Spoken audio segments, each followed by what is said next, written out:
করবেন। এটা হবে ইসমে আজমের সবচাইতে ছোট ভার্সন।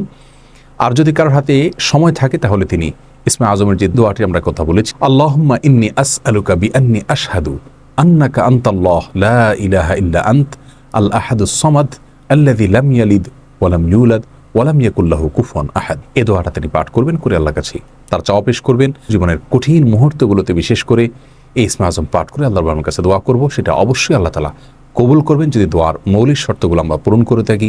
হালাল বক্ষণ করা, কায়মনোবাক্যে দোয়া করা এবং দোয়ার ক্ষেত্রে আন্তরিকতা এবং ঐকান্তিকতা থাকা, এই বিষয়গুলোকে যদি খেয়াল করে আমরা দোয়া করি, ইনশাআল্লাহ বিইذনিল্লাহ আল্লাহ তাআলা আমাদের সে দোয়া পূরণ করবেন। কোনো কারণে সে দোয়া যদি পূরণ হতে আমরা না দেখি, তাহলে সন্দেহাতীতভাবে আমাদের বিশ্বাস রাখতে হবে এটা পূরণ এই মুহূর্তে না হওয়ার মাঝে আমাদের জন্য কল্যাণ নিহিত আছে। আল্লাহ তাআলা এর বিনিময়ে আমাদেরকে আখিরাতে দিবেন। এছাড়াও দোয়া ইউনুসের মাধ্যমে লা ইলাহা ইল্লা আনতা সুবহানাকা ইন্নী কুনতু মিনাজ জালিমিন, এটা পাঠ করেও যদি কেউ দোয়া করেন, তার মাধ্যমে আল্লাহর বাবা দোয়া কবুল করেন। এবং হাদিস বর্ণিত হয়েছে আল্লাহ তাআলা আমাদের সবাইকে ইসমে আজমের মাধ্যমে আল্লাহর কাছে জীবনের কঠিন মুহূর্তগুলোতে দোয়া পেশ করার তৌফিক দান করুন। আসসালামু আলাইকুম।